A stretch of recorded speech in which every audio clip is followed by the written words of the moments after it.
Start. ग्रामीण स्तर पर सत्ता में जनता की सीधी भागीदारी सुनिश्चित करने के लिए पंचायती राज संस्थाओं के पुनर्गठन हेतु अप्रैल 1993 से 73वां संविधान संशोधन अधिनियम लागू है। इस अधिनियम के द्वारा ही पंचायती राज व्यवस्था को संवैधानिक मान्यता प्राप्त हुई है। इससे संपूर्ण देश के पंचायती राज ढांचे में एक रूपता आ गई है। संविधान द्वारा ग्राम स्तर पर ग्राम पंचायतों, ब्लॉक या खंड स्तर पर पंचायत समिति तथा जिला स्तर पर जिला पंचायत के गठन की व्यवस्था की गई है। पंचायती राज व्यवस्था में महिलाओं की भागीदारी को सुनिश्चित किया गया है। प्रत्येक पंचायती राज संस्था में 1/3 स्थानों पर महिलाओं के लिए आरक्षण की व्यवस्था की गई है। इसके अतिरिक्त महिलाओं के आरक्षण में अनुसूचित एवं जनजाति की महिलाओं तथा अन्य पिछड़ा वर्ग की महिलाओं की भागीदारी के लिए इन जातियों की संख्या के अनुपात में आरक्षण की व्यवस्था की गई है। पंचायती राज संस्थाओं का कार्यकाल संविधान ने 5 वर्ष रखा है। यदि किसी कारणवश इन संस्थाओं को भंग किया जाता है तो 6 माह के अंदर चुनाव कराना आवश्यक हो जाता है। राज्य की संचित निधि से इन संस्थाओं को अनुदान देने की व्यवस्था की गई है। वित्त आयोग अनुदान में दी जाने वाली राशि के संबंध में अपनी सिफारिश देगा।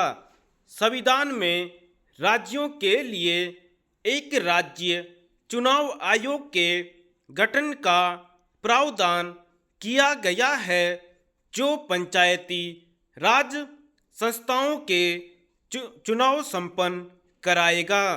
संविधान में 11वीं अनुसूची जोड़कर उसमें पंचायती राज के कार्यक्रमों का उल्लेख किया गया है।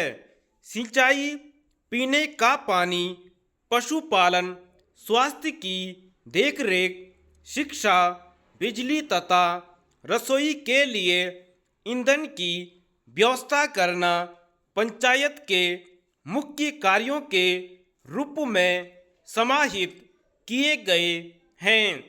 इसके अतिरिक्त भूमि सुधार, चकबंदी, भूमि अनुरक्षण, मत्स्य उद्योग, वनोद्योग, आवासन, परिवार कल्याण, समाज कल्याण, लोक वितरण प्रणाली और सामुदायिक आस्तियों का अनुरक्षण आदि भी पंचायत की शक्तियों के दायरे में रखे गए हैं।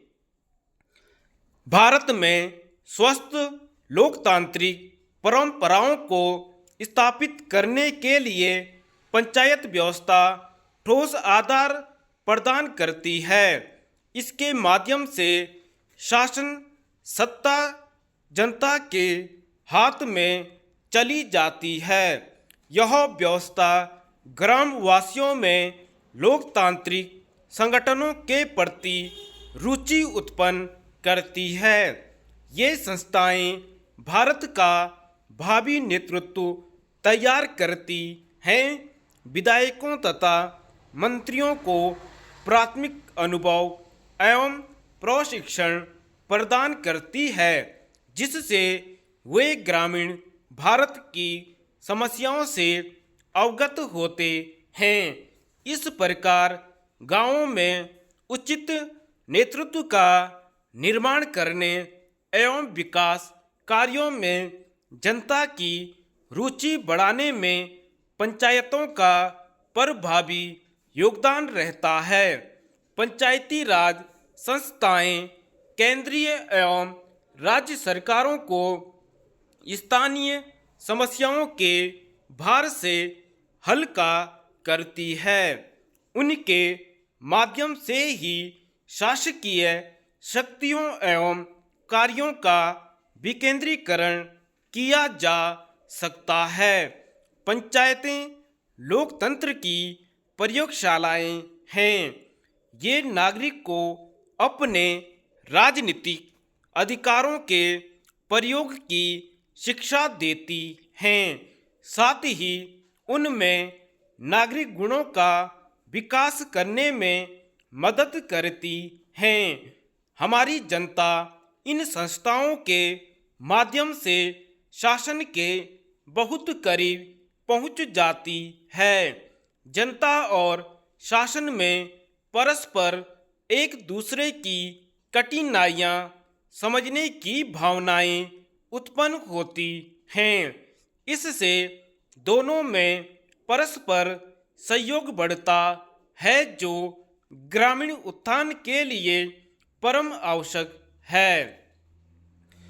यद्यपि पंचायती राज संस्थाएं लोगों की इच्छाओं या अपेक्षाओं को पूर्ण नहीं कर पाई हैं, परंतु इसमें कोई संदेह नहीं कि पंचायती राज सही दिशा में एक प्रयास है।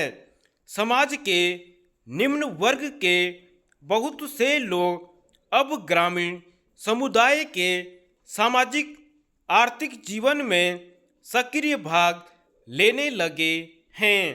इस पंचायती राज व्यवस्था ने ग्रामीण स्तर पर शक्ति संरचना को सामाजिक रूप से पिछड़े हुए लोगों के पक्ष में कुछ सीमा तक परिवर्तित करने में भी योगदान दिया है, परंतु पंचायती राज की कुछ समस्याएं इसके विकास में बाधा उत्पन्न कर रही हैं।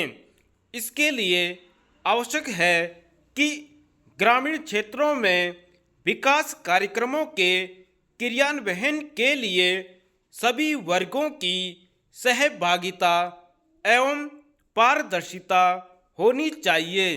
सामाजिक न्याय की दृष्टि से विकास योजनाओं के लाभ का वितरण सभी लोगों में समान रूप से होना चाहिए और कमजोर या गरीब वर्ग के लोगों की आर्थिक स्थिति को ऊंचा उठाने का विशेष प्रयत्न किया जाना चाहिए। इस हेतु पंचायती राज संस्थाओं को कृषि सुधार की ओर विशेष ध्यान देना चाहिए। भूमि संबंधी नीतियों में परिवर्तन कर अनुसूचित जातियों और स्पृश्यों, पिछड़े वर्गों, अनुसूचित जनजातियों तथा अन्य निर्धन व्यक्तियों को कृषि हेतु भूमि उपलब्ध कराई जानी चाहिए। तथापि वर्तमान समय में पंचायती राज संस्थाओं को अधिक शक्तिशाली बनाने का प्रयत्न किया गया है, जो एक शुभ संकेत है। धन्यवाद।